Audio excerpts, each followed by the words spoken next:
ఏంటి వ్లాగ్ అని అనుకుంటున్నారా? ఉద్యాపన అండి. ఉద్యాపన అంటే మన ఇంట్లో ఒక పండగలాగా చేసుకుంటాను నేనైతే.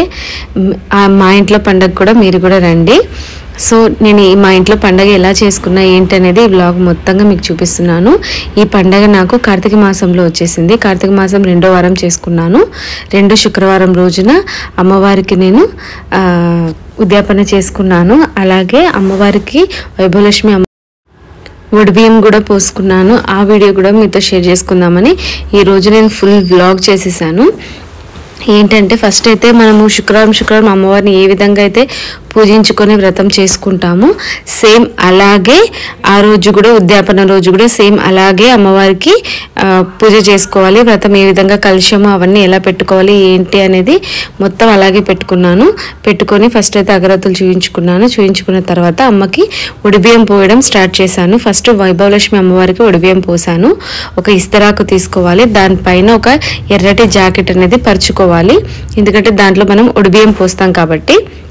అలా పోసాక ఫస్ట్ అమ్మవారికి జాకెట్ పీస్ పైన కుంకుమ పసుపు కొన్ని అక్షంతలు వేసుకున్న తర్వాత తాంబూలము గాజులు ఇవన్నీ అమ్మవారికి మనము పసుపు కుంకుమ అనేది ఇస్తాం కదండి, అలాగా ఇచ్చుకోవాలి.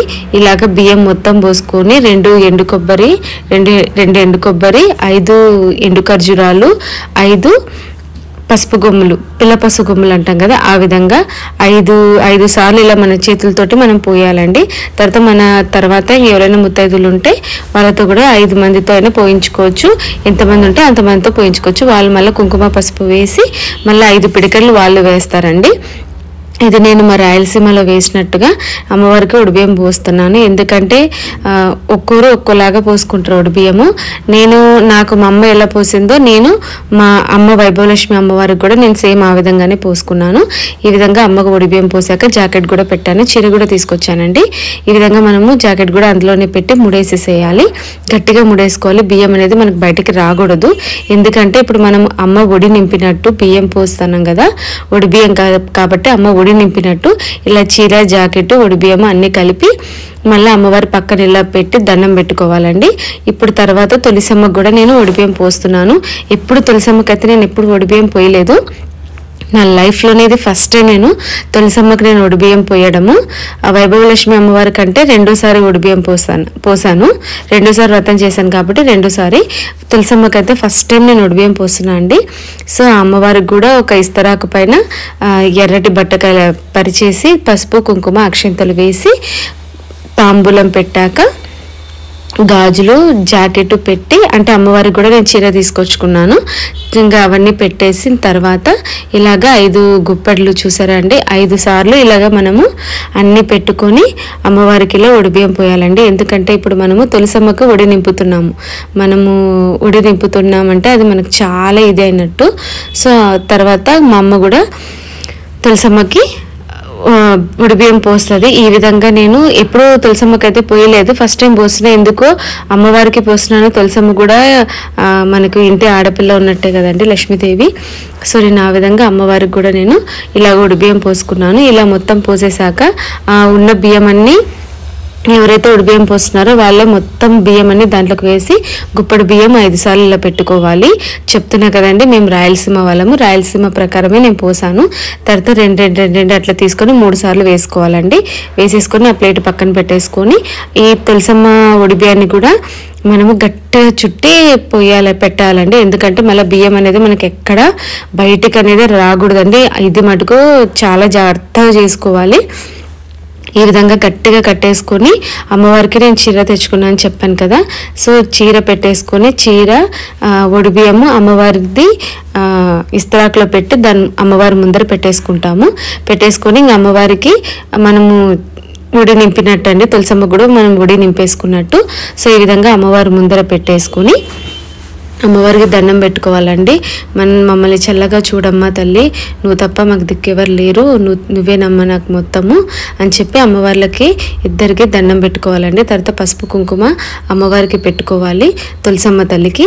ఈ విధంగా మనము అమ్మవారి వ్రతం చేసేసుకోవాలి. అంటే వారం వారం మనం ఏ విధంగా అయితే వ్రతం చేసుకుంటామో ఆ విధంగానే వ్రతం చేసుకొని కొబ్బరికాయ కొట్టాలి. కానీ ఉద్యాపన రోజు ఖచ్చితంగా పరమాన్నం నైవేద్యం ఉండాలి. ఇది మటుకు అస్సలు మర్చిపోకండి. మిగిలిన ఏ వారాల్లో అయినా మనం ఏ ప్రసాదమైనా చేసుకోవచ్చు, కానీ ఉద్యాపన రోజు మాత్రము పరమాన్నమే మనం పెట్టుకోవాలి. నేనైతే కాత్యాయని వ్రతం కూడా చేశాను. శివ అమ్మవారిది, కాత్యాయని దేవిది, పార్వతీదేవిది 2 సార్లు వ్రతం చేసుకున్నాను. అమ్మవారికి చూసారా ఆ ఫోటో అమ్మవారిదే, కాత్యాయని వ్రతం ఫోటోనే. ఆ ఫోటోకి పూజించుకుంటున్నాను. అమ్మవారికి హారతి ఇచ్చుకొనేసి తర్వాత ఇంకా తాంబూలాలకు వచ్చేసి నేనైతే భోజనాలు పెట్టిస్తున్నానండి. మా ఇంట్లోనే భోజనాలు పెట్టిస్తున్నాను. అంటే ఎక్కువ మందికి ఏం కాదు, మొత్తం అంతా కలిపి ఒక 20 మందికి అని అనుకున్నాను. ముత్తైదువులు 9 మంది కానీ 11 మంది కానీ వస్తే చాలా మంచిది. నాకైతే మొత్తం 11 మంది వచ్చినారండి, ముత్తైదులు వచ్చారు. నేను ఫస్ట్ అయితే నేను క్యాటరింగ్ ఇచ్చుకున్నాను బయట. ఇంట్లో ఆ రోజు చేసుకునేంత టైం ఉండదు కదండి. సో అందుకోసం అని చెప్పి నేను క్యాటరింగ్ ఇచ్చుకున్నాను. ఆ క్యాటరింగ్ తెచ్చిన ప్రసాదం మొత్తము అమ్మవారికి పెడుతున్నాం. మనం క్యాటరింగ్ ఇచ్చేటప్పుడు కూడా ప్రసాదాలు చేసి క్యాటరింగ్ వాళ్ళకి ఇచ్చుకుంటే మనకి ఇంకా మంచిదండి. నేనైతే ప్రసాదాలు అయ్యప్పలకి ప్రసాదం చేస్తారు కదా కార్తీక మాసం అప్పుడు, వాళ్ళ దగ్గరికి వెళ్ళి మీరు ప్రసాదం అండి అందుకోసం అని చెప్తే సరే అని చెప్పి వాళ్ళు అమ్మవారి ప్రసాదంగానే చేసి మాకు క్యాటరింగ్ చేసి ఇచ్చారండి. సో నేను ఈ విధంగా అయితే పులిహార, చింతపండు పులిహార, వైట్ రైసు, గుత్తి వంకాయ పప్పు, టమాటా పప్పు, టమాటా చారు, బెండకాయ ఫ్రై, కేసరి బాదు అది క్యాటరింగ్ ఇచ్చానండి. ఒక అప్పడము క్యాటరింగ్ ఇచ్చాను.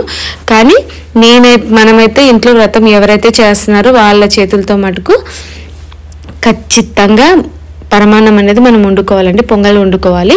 ఇలా వండుకొని ఇలా చేసుకోవాలి. నేనైతే పక్కన శంకు చక్రము 3 నామాలు ముగ్గు వేసుకొని పెట్టుకున్నాను. ఇవి వచ్చేసి ఇంటికి వచ్చిన ముత్తైదులకి తాంబూలం అండి.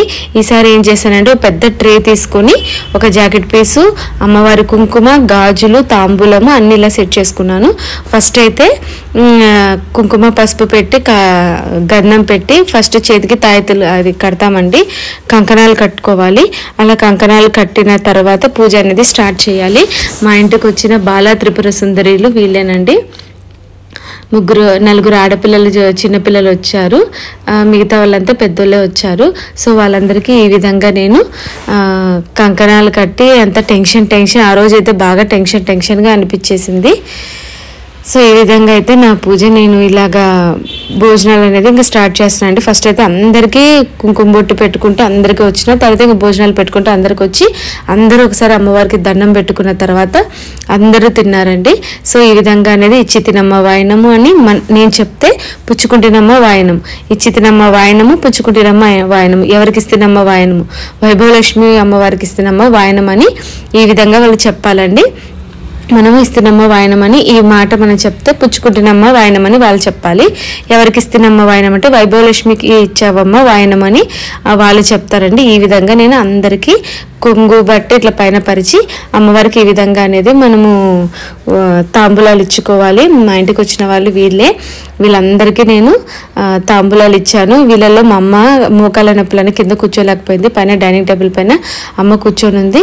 ఇంకా అందరు భోంచేశారు. ఈ విధంగా చేశారండి. ఇంకా అందరికీ అమ్మవారి అక్షంతలు ఉంటాయి కదండి, ఆ అక్షంతలు మన తల మీద, మన శిరస్సు మీద ఫస్ట్ నా భర్త వచ్చి నాకు అక్షంతలు వేసి ప్రసాదం తినేసి వెళ్ళాడు. తర్వాత నేను వీళ్ళతో అక్షంతలు వేయించుకుంటున్నానండి. చూసారా బాలా త్రిపుర సుందరి వీళ్ళకి కూడా నేను ఇచ్చానండి. చిన్నపాటి ట్రే తీసుకొచ్చేసి వాళ్ళకి ఇచ్చాను. ఇచ్చి నేను అమ్మవారికి దండం పెట్టుకున్నాను.